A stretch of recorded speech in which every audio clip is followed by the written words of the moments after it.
everyone. I'm Sarah Lang, and I'm here to spark the Philanthropy Revolution. The word philanthropy means love of mankind. My show is all about the ways we can open our doors and hearts so we can do more good.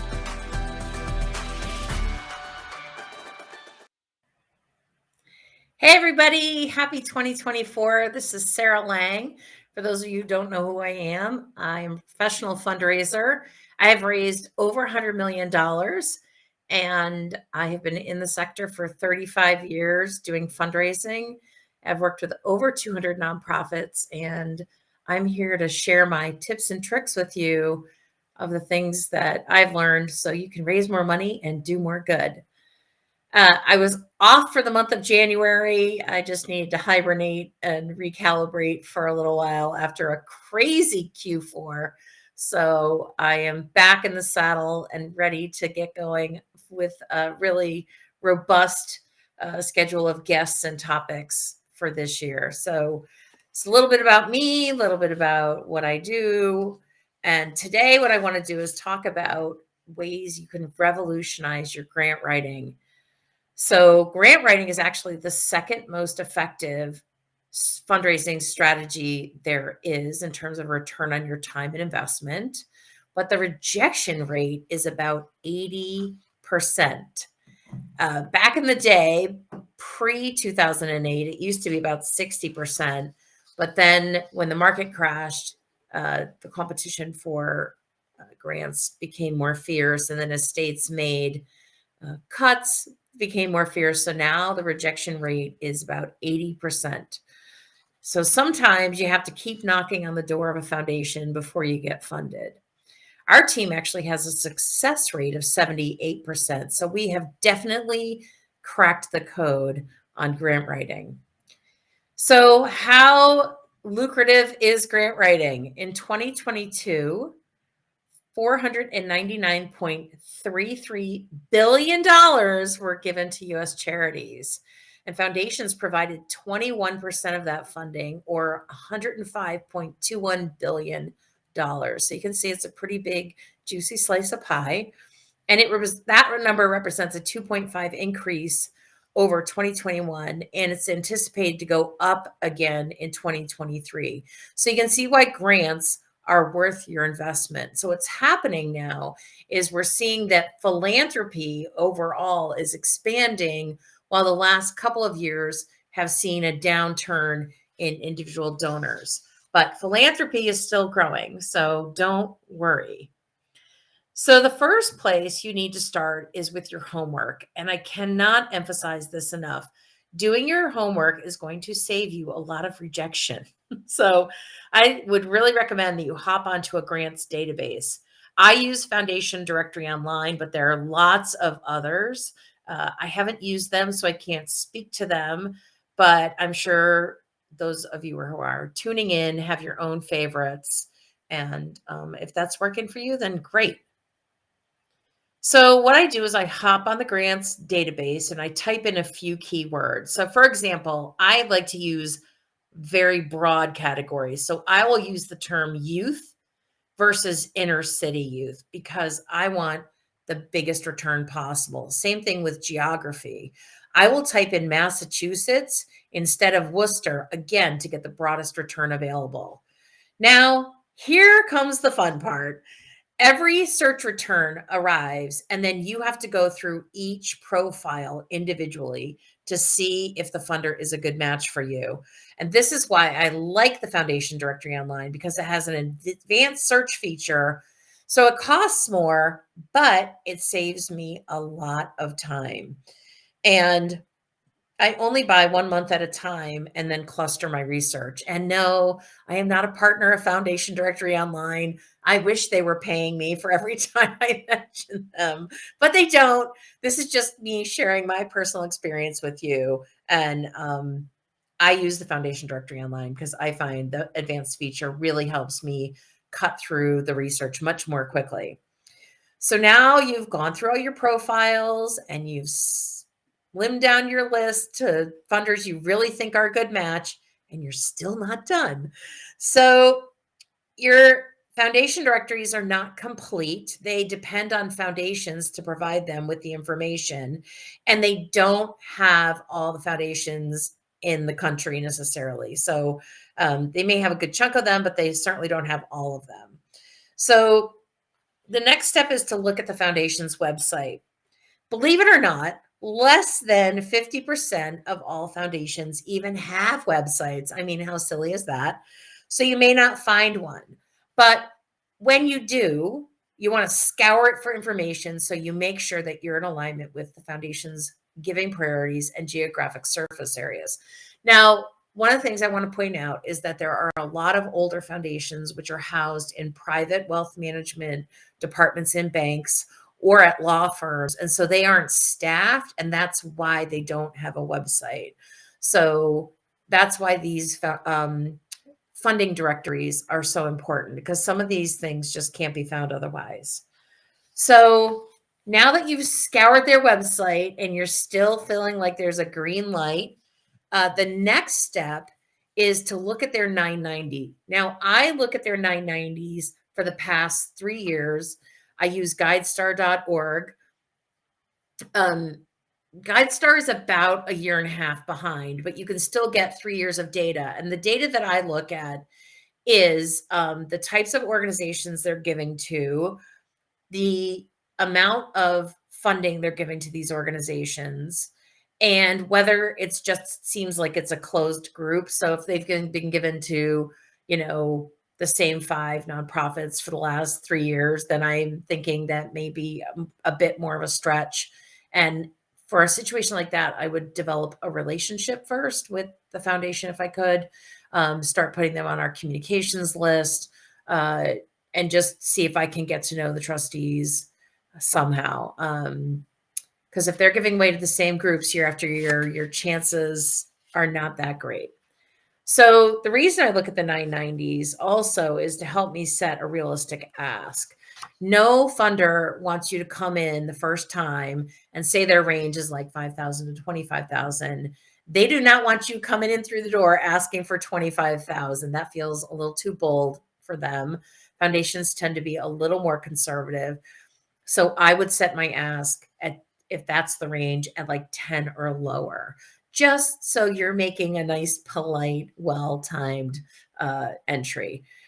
So like I said, you might have to actually apply a few years to get in the door of the foundation. And in the meantime, you want to make sure that they're learning as much about you as possible. So now that you've done all that homework, and again, I know it's not fun.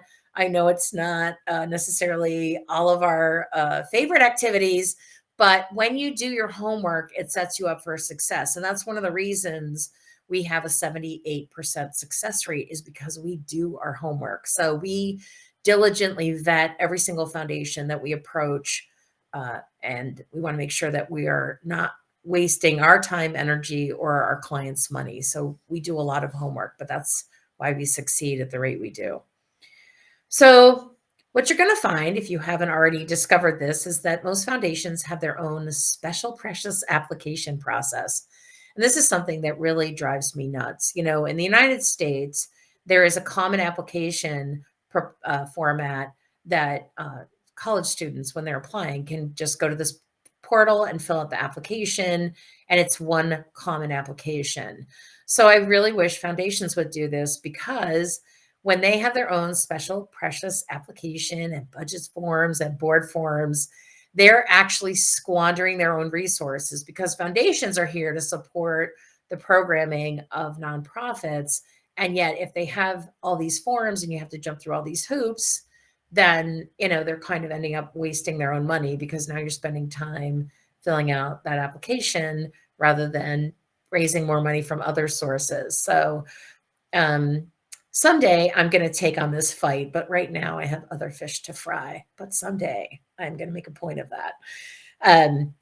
I've actually sat on a number of distribution committees over the years, and what I can tell you from personal experience is that there are certain things that work and certain things that do not. So what I can tell you is you need to understand that most committees are comprised of average folks who are not fundraising professionals. They're just volunteers from different sectors.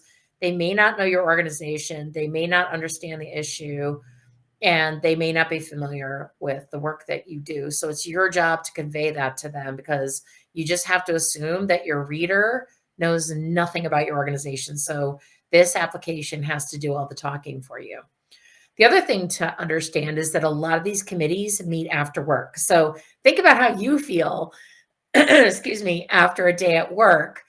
You're usually pretty tired, right? So now you have to go to a committee meeting and actually read applications. Um, so they're usually coming in after a full day of work. They're probably a little tired. And then they're fed something quick and easy like, oh, pasta or pizza, and that proverbial limp salad drowning in Italian dressing.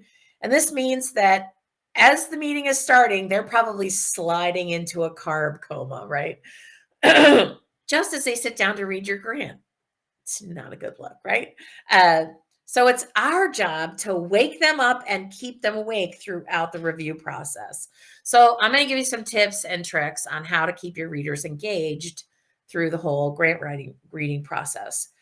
So what I like to do is I open with a startling quote or a piece of data. So for example, with one client I wrote, did you know that 95% of all homeless families in Massachusetts are comprised of a young mother with 2 children under the age of 5?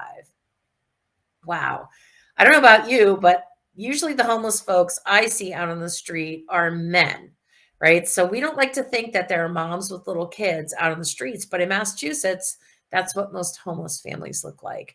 And we don't necessarily see them because mom is trying to keep those kids off the streets. So by having this quote, it immediately challenges their perceptions of who homeless people are in Massachusetts, and it kind of is like a little pinch, right? So we don't want to think of a young mom with 2 little kids who are homeless. We don't want to think about them living in their car. We don't want to think about them maybe living in a tent somewhere and they may not be safe, right? So we don't like to think about that. So it makes us a little uncomfortable. So now they're awake and they're paying attention.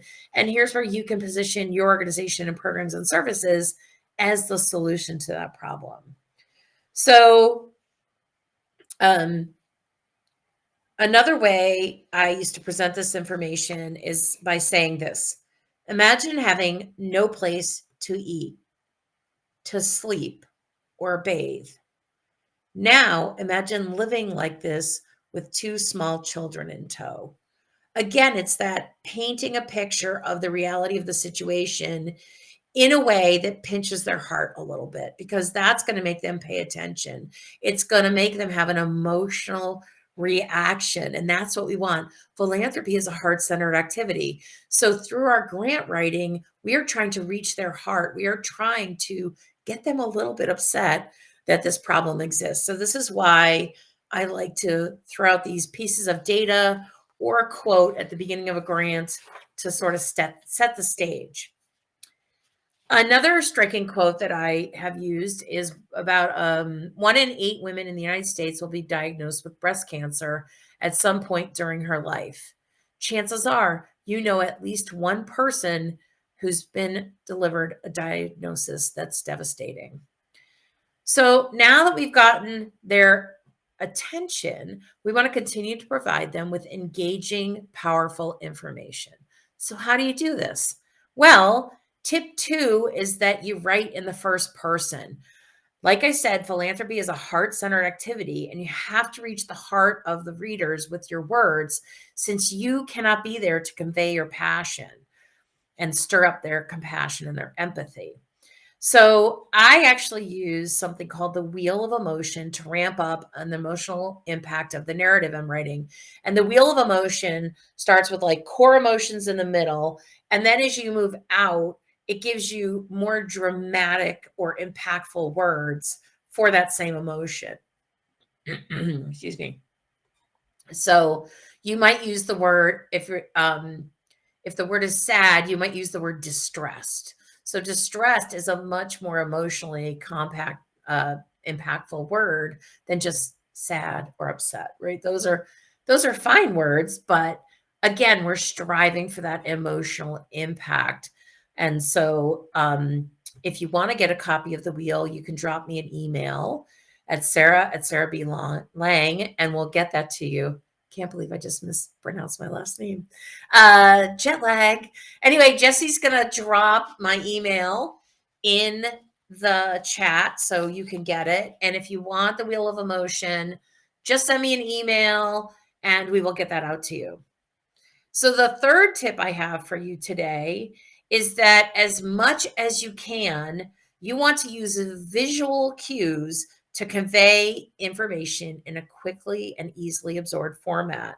So, this might be a photo with a quote, especially if it's from somebody who you have served and they have had some sort of change or positive transformation, and it's in their own words. Boom, right?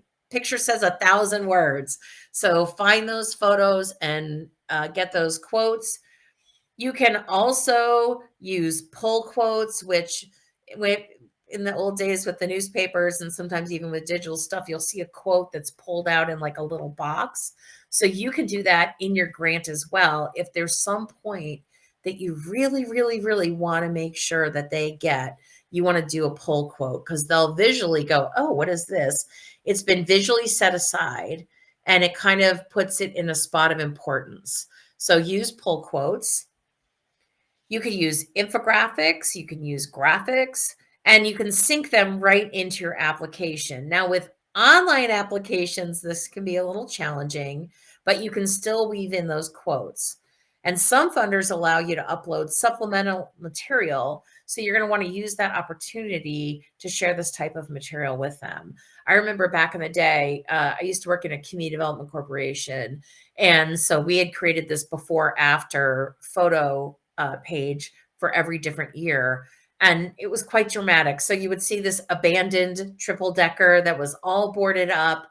And then you would see this really nice, brandy new triple decker with a family on the front porch who was cutting a ribbon because they were now going to own the home and then rent out the other 2 units. So as if you could do something dramatic like that, awesome. And if your work lends itself really well to before and after, that can be a great way to convey the transformation that your organization is achieving. So, tip 4 is from the mouth of babes. So, I really encourage you to use testimonials, quotes from, and stories about your service recipients to provide your readers with another perspective. So, what we need to remember is foundations believe that they are change makers, and they are. They may not be providing you with every penny that you wish they were or the funding you really need to implement your programs and services, but they are helping you achieve your mission and they are creating transformation and change for the people who are coming to you for services and help. So you want to make sure that they understand the impact that you're having. And sometimes the problems we address are really big and vague and overwhelming, like homelessness. That is a very complex issue.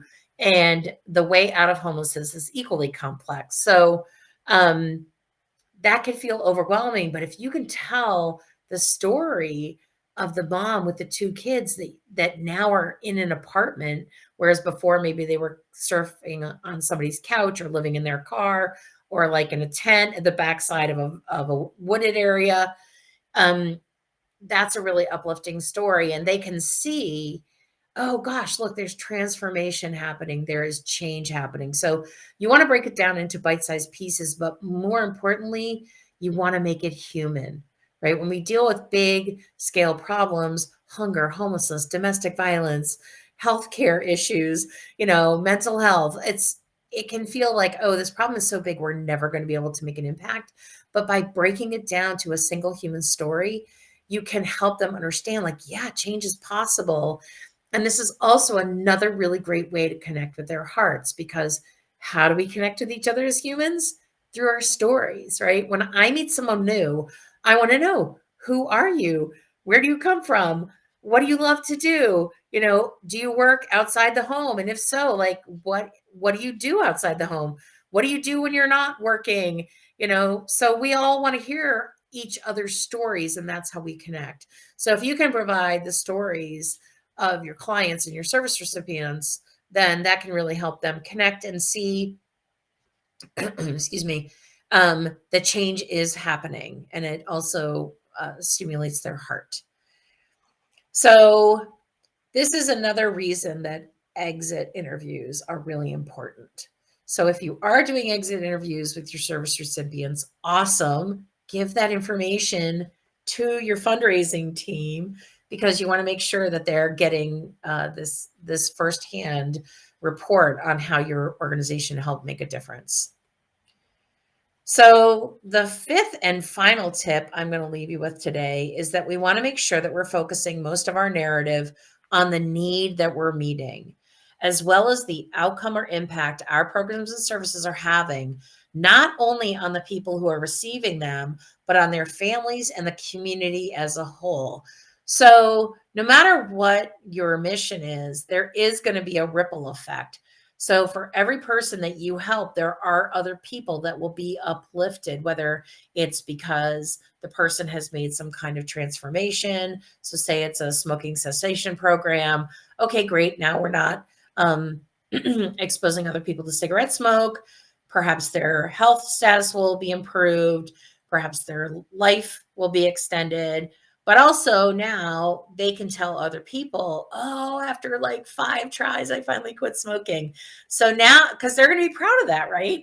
I know when my mom finally kicked cigarettes, unfortunately, it was too late. She already had lung cancer, but she felt like she had like conquered the devil, right? Because she just could not unhook from cigarettes. And finally, she was able to.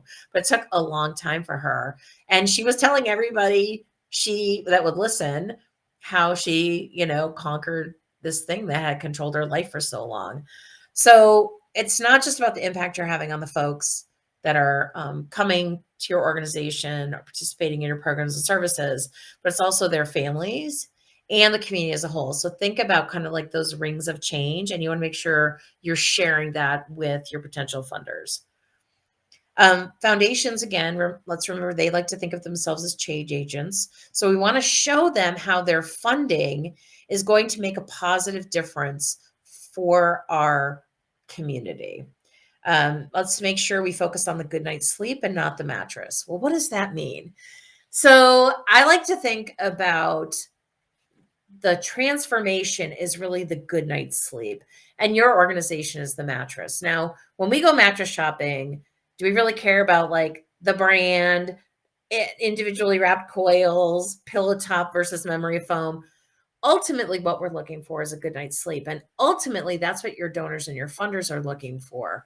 What is the transformation or the change that you are having in the world and with the people you're working with? So focus on the good night's sleep, figure out what that is. Sometimes it can be a little bit ethereal. So, for example, I was working with a women's organization for a while, and they provide housing and advocacy and shelter. And when we started really digging into words that the clients were using through our exit interview process, one of the top words was, I had a safe place to be. And for a woman who's been homeless to say, like, the minute I walked through your doors, I knew I was safe, that's profound. That's really profound. To have a mom with a couple of small kids who's been living in her back of her car say, I can actually sleep tonight because I know my kids are safe. Boom, right? And that's the work we're doing. That's the good night's sleep. So that's what our funders want to hear about. That's what our donors want to hear about. So we want to make sure that we focus on that good night's sleep, on the impact, on the outcomes, because that's really why so we're in the business of ending homelessness, ending domestic violence, whatever, fill in your mission. That's our business. They're in the business of funding that change, right? So we want to make sure that we're providing them with that feedback that they are making a difference, that they can continue to make a difference. So at the end of the day, your application must outline the case of need, right? So tell them, why do you exist? What's your origin story? Why did your organization come into being? So, for example, that women's organization I was just telling you about, founded in 1974, as the women's movement was taking off, and a group of women decided that they didn't like the fact that there was no set aside shelter for women, that the few homeless women that they could get into the shelter really didn't feel safe because it was a co-ed shelter. And so that women with children sure as heck weren't going to go in there because they felt like they were potentially putting their children at risk. And so they got together and they created a woman only shelter, and they made sure that it was a space that could, accommodate children as well. So kept it tipping back into that origin story of women needing a safe place to be, whether they have children or not. So we continue to talk about, why does that need still exist today? They've been in business since 1974. Why do we still need shelter and affordable housing for women and kids?